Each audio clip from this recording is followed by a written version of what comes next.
right. So Amy asked me to do this on, I think it was Wednesday or Thursday, I can't remember when, but I just automatically just said, okay. And I was like, I don't have anything. I'm like, Lord, give me something. And then Joe said, hey, can you do the announcements? I was like, okay. And then I'm kind of stressed now because I got to, do the games. I'm preparing for the VBS and the games. I'm like, how am I going to make all this fit in that one little space down there? So I'm doing all that. I'm like, Saturday I'll work on it and get it all done. So I go to Walmart to pick up our groceries, and I never have them put it in the trunk. And so this time I said, okay, put it in the trunk. So the guy puts it in the trunk. I drive off, and the door open light on my dashboard's open. I'm like, that guy didn't even close the trunk. So I get out, and I start slamming on the trunk. It won't latch. And I'm thinking, oh, my word, this is the last thing I need today to happen. So I drive home with the door, kind of flopping up and down. But fortunately, it was only just like 2 minutes away. So I get in the trunk. I say, Sarah, I'm going to get in the trunk. You close it on me, and I'll see if I can get out. So I have to climb in through the back seat.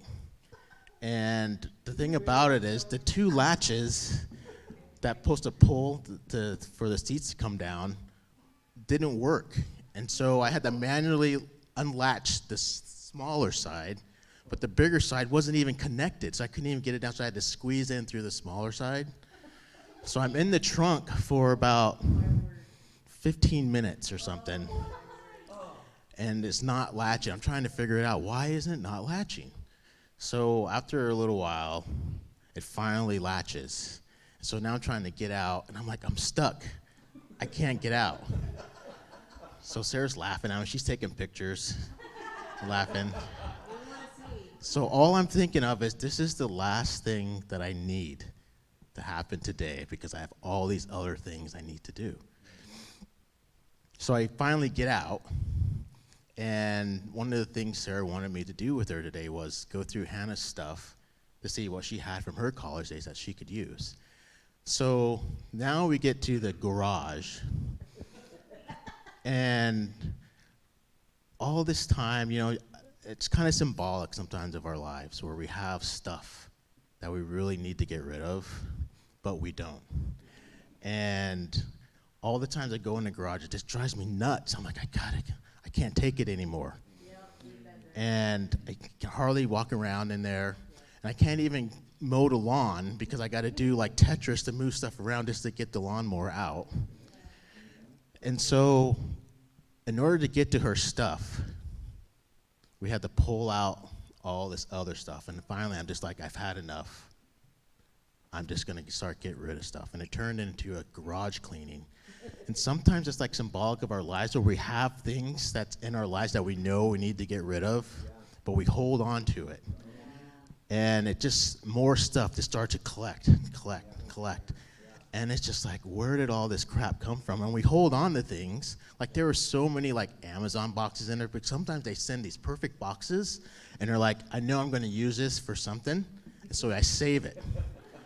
And so we have all these boxes in there and all this stuff, and finally I was at my wit's end, like I'm just taking it to the dump. So we clean this stuff out, and we go to the dump, and at the end of the day, it was like 4 o'clock, and we started this thing at like 10. And I'm thinking, I need to come up with something for Devo. And I had nothing. And then the Lord just kind of said, this whole project is symbolic of our lives, how we just hold on to things, and we don't want to get rid of things because we think we might need it, or we're just too hard to get rid of. But God is saying, just take some time and reflect. And that stuff that you have in there that you know that you need to get rid of, just get rid of it. Because now I can walk around in the garage. It's not completely done, but God says, you know what? The work that he's doing in you, he is faithful to complete it. And so you may not be there where you want to be right now, but you are in progress. And it's always a journey. And you'll never be there until we are standing in front of Jesus. So don't get discouraged if you're not where you want to be. Just keep moving forward. And God will be there to bless you. Amen.